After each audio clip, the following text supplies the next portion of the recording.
As pessoas sempre buscaram formas de homenagear quem é especial, de se sentirem mais próximas,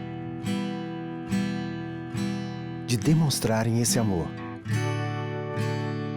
Vamos juntos fazer o bem. Participe da Praça das Famílias e ajude a construir a Catedral Cristo Rei. A sua família para sempre na Catedral de todos nós. Ligue ou acesse o nosso site. Feliz padroeira de um povo a lutar, a gente mineira te quer exaltar, não só lá na serra.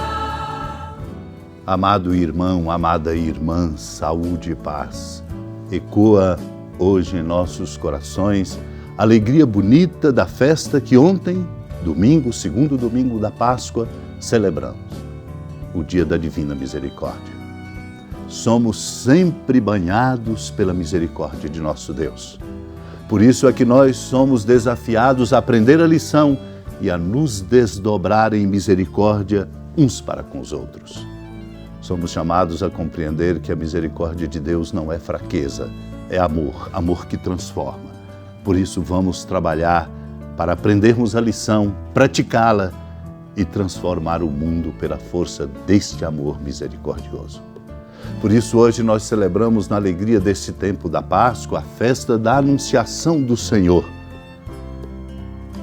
Adiada exatamente porque estávamos no contexto da Semana Santa, mas uma festa importante para compreendermos a beleza de que Cristo assumiu a condição de escravo sem mancha de pecado, engrandecendo o humano sem diminuir o divino. Esta grande festa nos ajuda a compreender esta verdade da nossa fé, este fato concreto da nossa fé. O Senhor do Universo assume a condição de escravo, envolvendo em sombra a imensidão de sua majestade. O Deus impassível não recusou ser homem passível. O imortal submeteu-se às leis da morte. Aquele que é verdadeiro Deus é também verdadeiro homem, e nesta unidade nada há de falso, porque nele é perfeita, respectivamente, tanto a humanidade do homem quanto a grandeza de Deus. Por isso, assim, neste horizonte bonito, iluminando o caminho pascal que estamos vivenciando, acolhamos a palavra santa de Deus. Naquele tempo, o anjo Gabriel foi enviado por Deus a uma cidade da Galileia chamada Nazaré, a uma virgem prometida em casamento a um homem chamado José. Ele era descendente de Davi e o nome da virgem era Maria. O anjo entrou onde ela estava e disse: "Alegra-te, cheia de graça, o Senhor está contigo."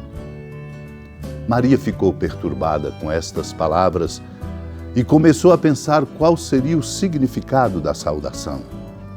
O anjo então disse-lhe: "Não tenhas medo, Maria, porque encontraste graça diante de Deus.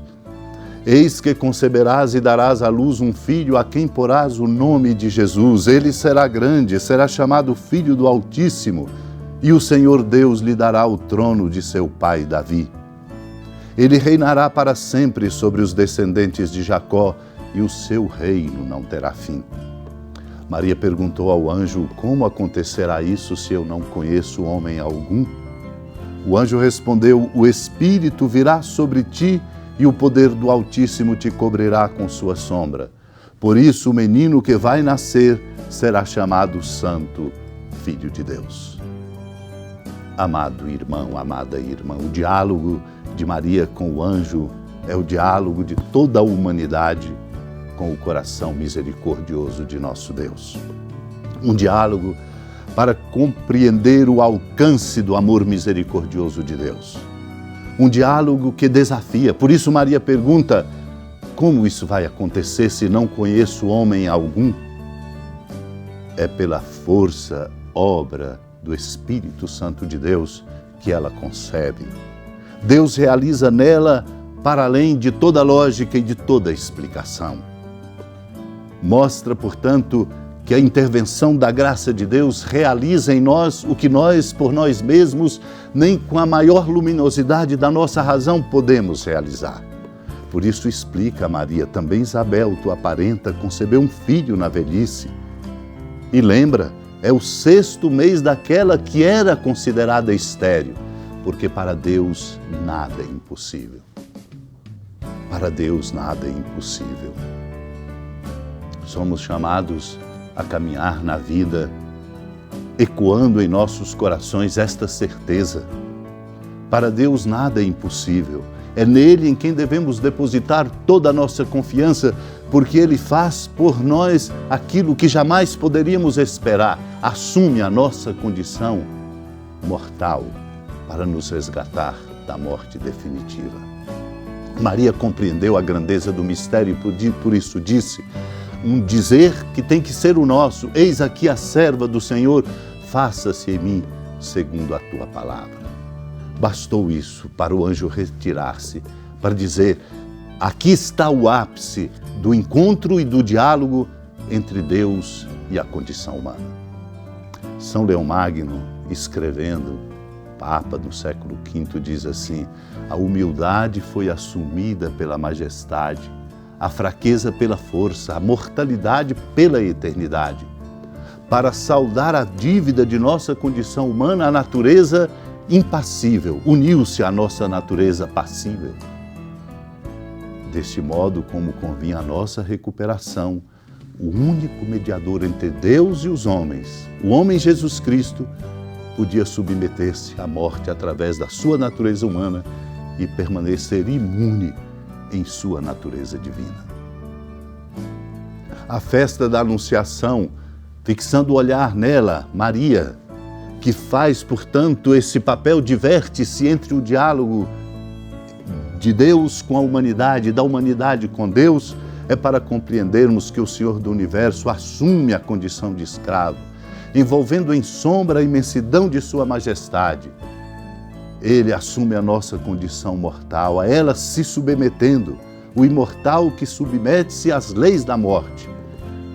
Exatamente para que nós, pela comunhão entre a natureza humana e a natureza divina, compreendamos aquilo que é próprio. O Verbo realiza o que é próprio do Verbo e a carne realiza o que é próprio da carne. A natureza divina resplandece nos milagres, a humana sucumbe aos sofrimentos. Amados e amadas de Deus, celebrar a festa da Anunciação na caminhada que estamos fazendo neste tempo da Páscoa é, portanto, reavivar em nós, alargar o nosso coração para vivermos esta confiança incondicional em nosso Deus.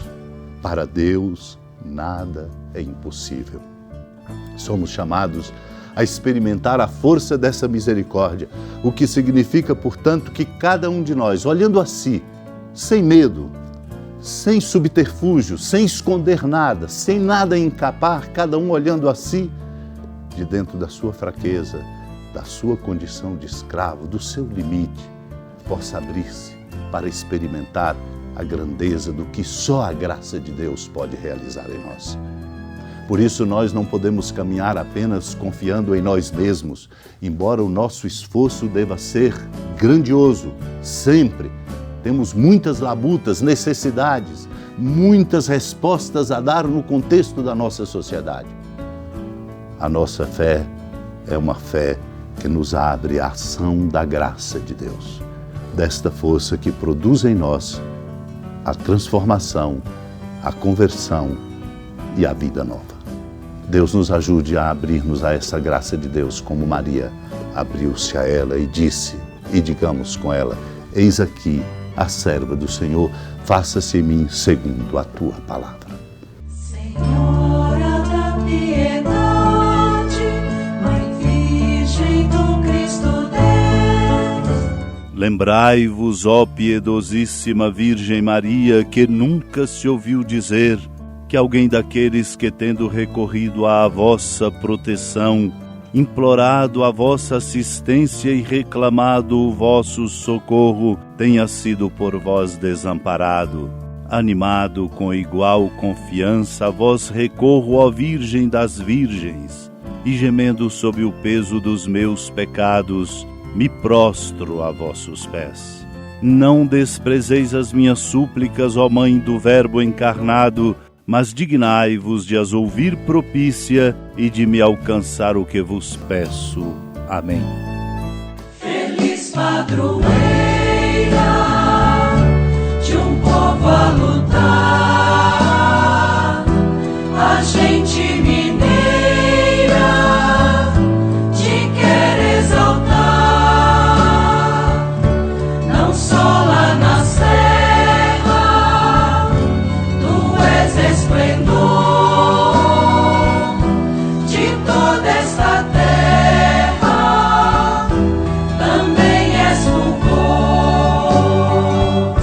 Amado irmão, amada irmã, com alegria da ermida da padroeira do Estado de Minas Gerais, a Senhora da Piedade, que da sua casa de clemência e bondade nos acompanhe e nos abençoa do alto da serra, magnífica arquitetura divina, a bênção de Deus, amor misericordioso, Pai, Filho e Espírito Santo, desça sobre sua família, sobre sua vida, ilumine a sua casa, fecunde o caminho missionário de nossa igreja, nos encha de sabedoria e permaneça conosco para sempre. Amém. Feliz padroeira